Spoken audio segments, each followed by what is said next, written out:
الست اللي معانا النهارده دي، الست الجميله دي بقى لازم تاخد جايزه الصبر علينا، لان دي من اول يوم تقريبا مفيش يوم ما بتبعت لناش رساله وتقول انا بعمل حاجات، عايزه بكون معاكم هنا في فابريكا. واحنا بتجيلنا حاجات كتير جدا، واحنا كنا مستنيين في الحقيقه لما نلقط برضو حاجه تكون مختلفه. هي ست جميله جدا، واضح انها بتحب الفن يعني بتحب كمان الريسايكلينج، يعني طول ما هي قاعده لانها بتبعت لنا حاجات كتير جدا كلها من منتجات البيت. واحنا لازم كل فتره كده ما ينفعش يعني يبقى في ستات بيوت حلوين كده وقاعدين بيتفرجوا علينا وبيتابعونا طول الوقت وبيعملوا كل حاجه بايديهم وبيتعلموا من البرنامج. وزي ما قلنا لكم في فقره الايدي الناعمه، احنا كل فتره هنطلع حد مش لازم يكون بروفيشنال، يعني بيمارس فن او دارس فن، لا، ست بيت لطيفه طول ما هي قاعده ما بتبطلش شغل. النهارده معانا واحده من النماذج الجميله دي، معانا الجميله منال مصطفى فرج. ازيك يا منال؟ عامله ايه؟ انت بعتي لنا من زمان وانا بس كنت مستنيه انا وفريق العمل ان نلقط كده حاجه مختلفه، وعملتي فعلا الثوم والبصل والعنب هنوريكم معانا كل حاجه. العنب ليه؟ عشان الافكار اللي ما تكرر، انت عارفه طبعا بنقول دايما ايه، عايزين حاجه ما تكونش اتعملت. ايوه مظبوط. طيب احكي بقى، انت بتحبي والرز تعملي لنا فابريكا بالرز كده لازم نوريكم. كل حاجه في المطبخ. انا لما باجي مثلا اخش المطبخ اعمل اكل او اعمل اي حاجه واجي اقشر فواكه او خضار، بحس ان كل حاجه ربنا خلقها لنا نعمه، حتى القشور اللي احنا بنرميها دي نعمه. بس انت قبل القشور بالعاده بتحبي تعملي كل حاجه في بيتك، صح؟ بحب كل حاجه، اعاده تدوير، وبرده المشغولات اللي هي العاديه، شغل رمضان، اي شغل يدوي. احنا كنا جايبه فانوس كبير كده، بس احنا قلنا بما ان رمضان خلص هنوري بقيت بس شغل رمضان، هكون واخد مساحه كبيره. وتعالوا نتفرج بقى على الحاجات بتاعتها وهي تحكي عن شغلها حاجه حاجه، وتقولي دي معموله من ايه اصلا، تحتها ايه، ما كل حاجه يعني طبعا. في اعاده تدوير حاجه تحتها طبعا. يلا نتفرج، يلا تعالي نتفرج. نبتدي بصي بقى منال، الحاجه اللي هتيجي على الشاشه قدامك، طبعا هو كرم واقف قدامنا بس هنحاول ان احنا ايوه نشوف كده الشاشه. الحاجه اللي هتيجي على الشاشه تقولي دي معموله من ايه اهو. ده ايه؟ دي حصاله، دي معموله من علبه الكريم. دي حصاله معموله من علبه الكريم اللي هو بتاع الكريم الشعر، فرد الشعر. فانا خدتها وحطيت عليها الشريط ده. الشريط ده تقريبا متر منه بجنيه، حاجات بسيطه جدا. كمان حاجات والقلب والحاجات دي كلها من دوسيات قديمه، دوسيات الولاد لما بيخلصوا كده كمان. يعني ما اشتريتيش ستيكرز مخصوص؟ لا ما بشتريش حاجه، كله اعاده تدوير، كله من البيت، كله ريسايكل. يلا تعالي نتفرج تاني وتقولي. وده كان صندوق ورد، بعد ما الورد بقى نشف وكده فخدت الصندوق ده خشب، وعندي بواقي فوم كتير جدا، فقعدت بقى بواقي الفوم دي قصيتها على غطا ازازه حاجه ساقعه، وطبعا عملت الورد الصغير ده. هو كان عايز طولة بال وقت كبير طبعا. فجمعته كله. يعني انت اللي عامله الورد بنفسك؟ هو كان صندوق خشب صامت كده. لا يعني اقصد انت في ورد شبه كده بيتباع، انت ما اشتريتيهوش؟ لا انا عاملاه من بواقي فوم كمان عندي. كمان شاطره جدا، استغلتها. ده هي بقى الفكره في انه هي حتى الحاجات الصغيره ما بتشتريهاش جاهزه، بتعملها كمان. انا شغاله على كده، ان كل حاجه عندنا في البيت او حاجات مستهلكه نعيد تدويرها. العنب بقى ده البطل معانا النهارده. ده عناقيد العنب بتاعتنا اللي احنا بعد ما بناكله، طبعا العناقيد دي كلنا بنرميها. ايوه. فانا فكرت طبعا انا بعد ما بفرط العنب كده، العنقود شكله جميل وحلو، فاحنا ممكن نعيد تدويره تاني، بس طبعا العنب نفسه مش هينفع. صحيح. فعملنا بقى حبوب العنب دي من الاكياس البلاستيك اللي بنرميها، وحشينا فيها الفايبر ولفيناها بالخيط وعملناه كده بالغيره او بالشمع ولزقناه. دي اللي هتعمليها النهارده؟ ان شاء الله. ان شاء الله. طيب نشوف برضو بقيه الحاجه اللي تحت كده، حاجه بسرعه ونبتدي نشتغل عشان وقتنا. تابعينا من اول يوم، صح؟ بتتابعينا من البرنامج من اول حلقه. من اول حلقه. ايه ده بقى؟ ده قشر بيض.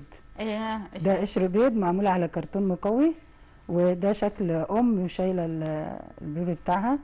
ده خدت فيه جايزه القاهره، مركز شباب كنت فيه يعني، فخدت عشان فيه المعنى بتاع الامومه.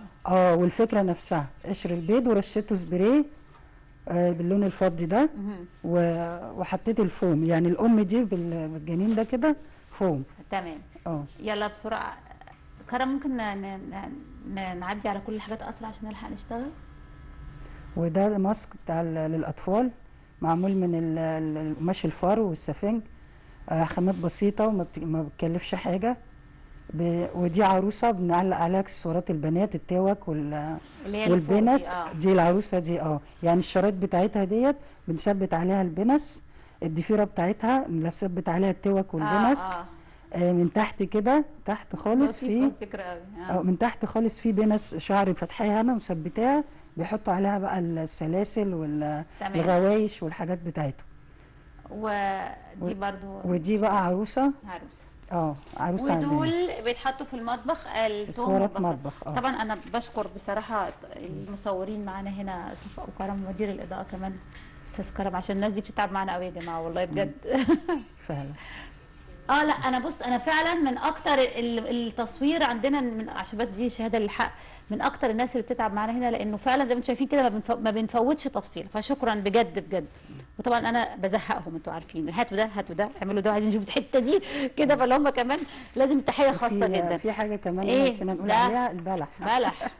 طبعا البلح الطبيعي مش هنعرف نجففه، فده عنقود بلح حقيقي. العنقود نفسه حقيقي، انما البلح ده عملناه من قماش قطيفه، قماش بواقي كده عندنا، وحشيناه فايبر. يلا نشتغل يا منال. يلا. احنا هنا طبعا هنعمل العنب الاول. بصي بقى، دي الكاميرا. ماشي. وهبتدي انا بجيب المسدس بتاعي واثبت عنقود العنب بعد ما بغسله طبعا واجففه. هتروحي له بس شويه عشان يطول. طب جايبه بصل بجد، احنا اول مره في حياتنا نجيب بصل في فابريكا. انا بحب البصل جدا على فكره، الناس اللي بدخله في كل اكلي،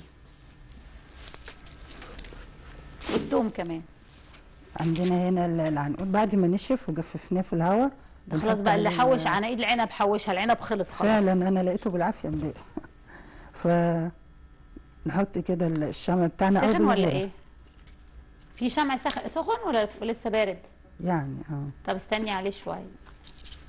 وممكن كمان بالغرة، يعني انا عملت برضو اهي اتشالت خالص.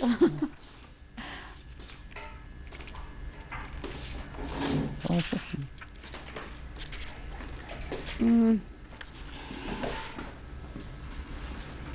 بنثبت ممكن كرتون وممكن خشب. ممكن كرتون وخشب، اي حاجه عندنا في البيت. يعني انا بحاول دايما في الشغل ما نكلفش نفسنا، عشان نستغل كل حاجه في البيت معانا ونعيد تدويرها تاني.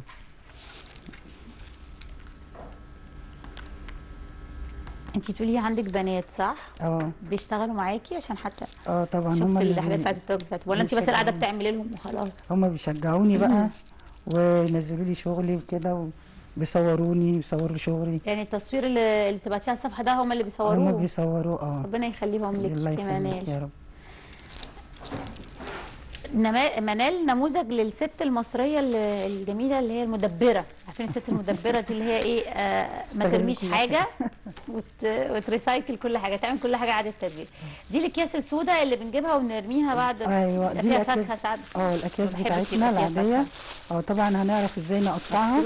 ماشي، ده كيس عادي اهو، بنقطعه طبعا لحد ما بنعمله كده. ماشي، مجهزه لنا الخطوات طبعا، حافظه البرنامج انت. طبعا حافظه. الناس اللي بتتابعنا بتبقى عارفه طبعا.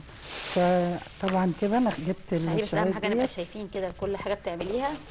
ولا نجيب بقى الفايبر بتاعنا من عند المنجد.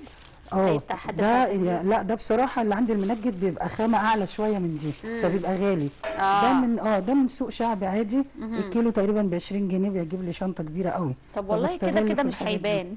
ممكن كده مش هيبان. انما اللي عند المنجد بيبقى درجه. لا وهقول لك ده احسن لسبب. ده ناشف عن بتاع المنجد. المنجد هتضطري تحطي كتير قوي وتهيبقى بالظبط. هنا بقى بعمل زي كاني بلف ورق عنب مثلا او كرنب جميله. انا بقول للبنات كده، بقول لهم انا بعمل محشي. لا بس ثانيه واحده، هو المحشي بيتعمل مدور يا منال؟ ده ما كانش حد غلط. انا بقول لهم نفس الفكره، بحط الرز ونقعد نلف المحشي كده، انما ده هندوره. انا لحد دلوقتي بغلب والله، ولا يعني بعمله وحش قوي. اسكتي. ده انت بصي، لو المحشي هنعمله زي ما بتعملي كده يبقى لطيف جدا.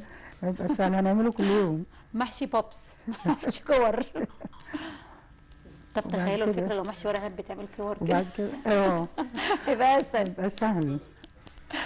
لكن نقعد نحشي كده 5 ساعات نحشي ويتاكل في ربع ساعه. كده، وتعملي خيط عادي اسود برضو عشان ما أيوة، يبانش. عشان ما يبانش. وبعد كده بقطع الخيط اهوت،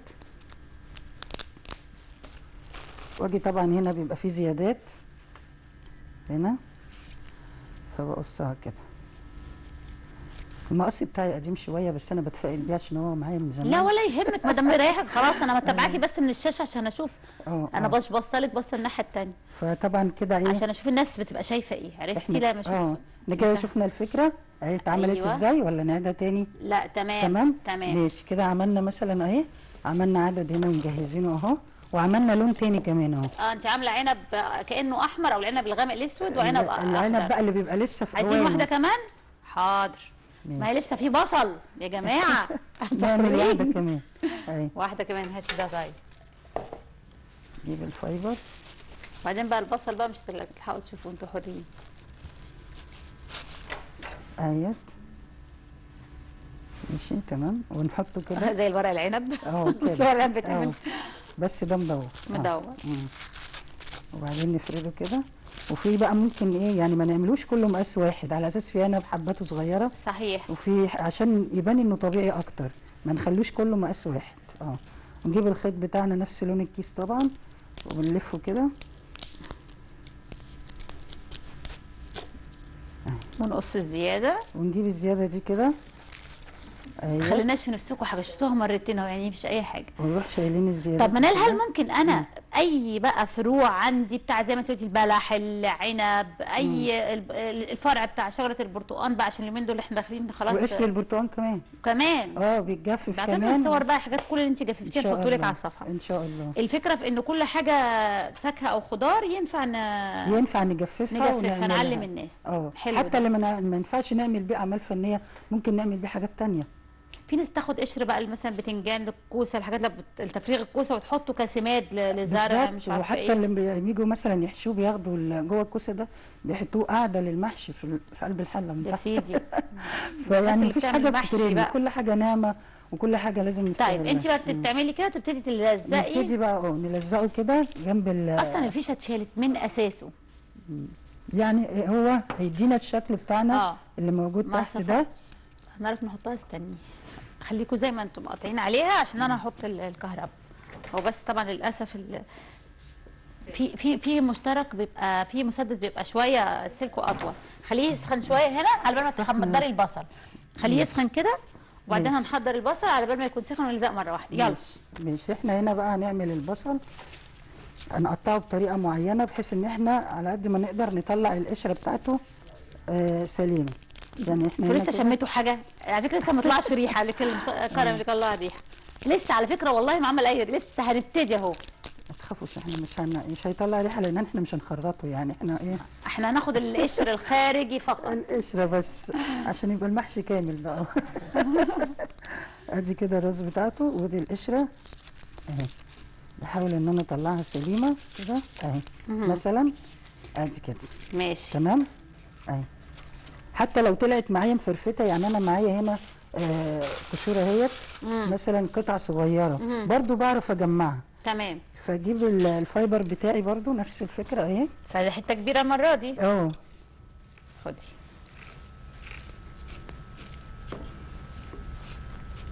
تقصي حته بس ده مش بيبوظ بعد فتره، مش بيحصل له حاجه، مش بيعفن زي لا. هو لا هيفضل مجفف ما فيهوش حاجه لان هو ناشف اصلا. حتى لو مثلا انا في المطبخ وايديا مبلوله وطال ميه بسيبه ينشف، ما بعملوش هو طري. واحطه كده تمام. دي كبيره شويه نشيل منها. بالتقريب بقى بتقدري توايمي كده كل فتره، يعني تشيلي حته لحد ما تتظبط. اهي كده تمام اهي. فين البصل اللي كان معانا اهو. وبحط طبعا الراس بتاعتها كده اهي. ولو في مثلا قشره كده مثلا هنا اهي. بس انا بقى عايزه اقول لك حاجه، انا عجباني بقى كلها، بس انا لو قلت لك بقى نفضل ممكن نحط كذا طبقه بس نقدر نستغنى عن الكيس ده عشان هو اكتر حاجه مخلياه. انتوا فين؟ هو الكيس هو مثلا انا عارفه علشان ما يقشرش منك. هاتي. بس هو في الاخر غطاها، يعني بص ممكن على فكره الكاميرا مش مبيناها، بس اقصد انه غطاه في الاخر. بس الخامه بتاعته باينه، يعني باين لا ان ما هو بقصدش، اقصد انه الكاميرا مش باينه قوي الكيس، بالعكس باين ان هو بصل. ايوه على الحقيقه شكل الكيس باين اكتر. عشان كده بقول هل ممكن نستغنى عن الكيس ولا لا، ولا صعب؟ صعب، لان احنا مش هينفع نجمع القشر مع بعض ونلزقه، لان احنا لو لزقناه مثلا بالشمع بعد الشمع ما بينشف بيبقى ليه سمك فبيقع، الغيره مش هتمسك فيه. فاحنا كده مثلا جمعناه وحضرنا ده اللي بقى وريني الاكياس دي الشفافيه اللي انت بتشتغلي بيها، زي الاكياس دي عاديه، اكياس عاديه أهي. جدا اللي هي بتتبقى عندنا واحنا بنجيب طلباتنا وحاجتنا ما بنرميهاش. لا ما سابتش حاجه. تعرفي تعملي لنا تومه ولا لا؟ التوم ممكن نعمله طب يلا لو في وقت دلوقتي نعمل تومه بس طيب. بسرعه. نحط البصل. البصلايه اهي كده 3 دقايق. هتقول لنا دي عملتها ازاي؟ طيب اهي، وبنحط الكيس بتاعنا كده، بتغطي بالبصل. بنغطي بيه وبنلف عليه الخيط الابيض بتاعنا اهوت. نفس فكره العنب برضو بالخيط اهو. وتربطي وتقصي الزيادات برضو وتلزقي بقى على كرتونه عشان يبان. بلزقه على الكرتونه بالشمع. انت معلقه الحاجات دي في المطبخ يعني؟ عندك عاملاها في المطبخ يعني كده اهو زي ده وزي ده كده اهو. بصوا بقى تاني فين اهو، وحطيتها على كرتونه من ورا اهي. وبعدين عملت لها وعاملاه تعليقه على الثلاجه. وعامله التوم عامله ازاي؟ التوم برضو نفس الفكره اهيت. هنجيب الكيس البلاستيك بتاعنا اهو. ده بقى ما فيش قشور خالص، ده كله لا لان صعب ان انا اجمع طبعا الا في اوانه بقى، يعني في اواني التوم بيبقى طري. لما هو بيدي نفس الشكل هو مش محتاج اصلا. في اواني التوم وهو طري ممكن اطلع القشره سليمه، لكن طبعا هو ناشف لو جيت خدت القشر بتاعه بيطلع مفرفت معايا. المره الجايه تيجي تعملي لنا محشي بقى. ماشي تعلمينا تعلميني انا شخصيا. تعلميني المحشي. عينيا. لا والله ولو ده ما عندنا برامج الاكل هي موجوده طول الوقت كتير. اتعلمت ابدا.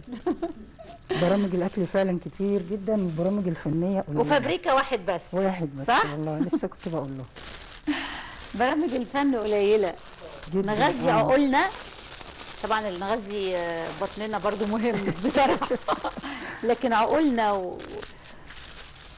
وكل حاجه جميله. الجمال يعني، او نخلي طول الوقت عندنا حاجه اسمها تحسين الذوق العام، ونغذي عينينا بالجمال ونتعلم. سهله قوي بقى. بصوا هي لفت كده بس حطت الفايبر بس. لفت بخيط ابيض. خلي بالك بتستخدم الخيط دايما نفس لون طبعا كده نفس الفكره. بصوا بقى هنا الحته دي الجايه دي الحته بقى الفنيه بقى بصوا بجيبها كده اهي وتضغطي عشان اعمل الفصوص يا سيدي. ماشي واجي كده وحسب بقى مقاس الفصوص اللي انا عايزاه. يعني التوم البلدي غير التوم الصيني. التوم الصيني بيبقى الفصوص بتاعته كبيره شويه. البلدي وبعدين تجيبي حته سودا. شايفاكي حاطه حته جليتر سودا قصاها اهي. فوم ممكن نستعمل راس التوم الحقيقيه برضو، نشفها هتبقى حلوه ونحطها حقيقيه. يبقى احنا حطينا حاجه من الطبيعه، من ريحته صحيح. ريحه الحبايب، من ريحه التوم عشان ما يبقاش كله صناعي. طب هتبقى احلى لو حطيته هنا الحته بتاعه التوم الحقيقي. فعلا هجربها ان شاء الله. نعم. ممكن اصلا السلف بتاعه البصل ولا هو مش شبهها نحطها؟ لا الثانيه بيضه كده اهي. ونحط بقى الحته السوداء. هاتي حته كيس صغنونه كده تنفع. كده احنا خلاص وصلنا الفكره، مش محتاجه تلزقي خلاص. الناس كده وصلت لهم كل الفكره. مثلا لو بقى صفاء او كرم يعني كتر الف خيرهم يجوا لنا العنب اللي تحت مره كمان. اي واحد فيهم بقى اللي هو على بينك ما قلناهوش قبل كده، ما جبناهوش عشان نبقى شايفين الشكل العام بعد ما اتعمل. ده لما بحطه هو واخد هي مقلوبه، فاحنا لما هنعدلها واخده بالي معلش. فالكرتونه هي الكرتونه عريضه، فانا معلقاها وحاطه على الكرتونه من فوق، حاطه عليها مبخره كده بتاعت بحط عليها عود البخور زي الرف يعني، حطها في مطبخ كانها رف بالظبط كده. جميل جميل جميل يا منال، تسلم ايدك. الوان العنب الثانيه بقى الاخضر. بجد نورتينا. وشفت عامله لنا قلت لكم تاني فابريكا اهي في الرز، نحطها عشان نحطها في المكتبه. دي هتبقى انت جايبها لنا بتاعتنا دي؟ طبعا طبعا. مش هتروحي اقل حاجه عشان فعلا. ده الرز كمان، عشان المحشي لسه بتسال المحشي، هو الرز هو جمعنا كمان المحشي كله، صح، الرز ناقص والبصل الخضرة. والمره الجايه نعمل القوطه بقى. الطماطم. تمام. آه.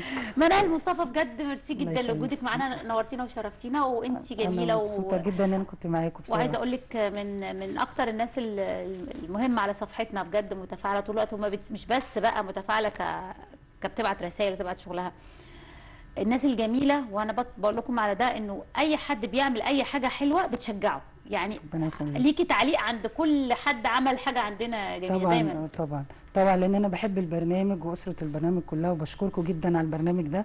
اتبسطتي النهارده؟ جدا جدا والله، انا مبسوطه بيكم، مبسوطه ان انا شفتكم، مبسوطه بالبرنامج، ونفسي والله البرنامج وقته يبقى اكبر من كده. واحنا كمان والله. والبرامج والله، وبشكرك جدا على فكره البرنامج، جميله جدا والله، وانا كنت سعيده جدا ان انا معاكم ربنا النهاردة. يخليكي، وانا بشكرك بجد، الله وبشكر يخليك. كل ضيوفنا الحلوين اللي بيشرفونا، وبشكر جمهورنا اللي بيتابعنا واللي متفاعلين معانا، وبشكر فريق العمل الرائع بجد، كلهم الجمال المصورين فعلا بتعبوا فعلا والله الناس. شفتي الناس فعلا، يعني الواحد كان بيشوف البرنامج من خلال الشاشه بيحسب ان كل حاجه سهله، لكن بصراحه انا جيت الناس كلها بتتعب والله، يعني الديكور بيتشال وبيتحط والناس بتروح وبتيجي، خليت نحل شغاله.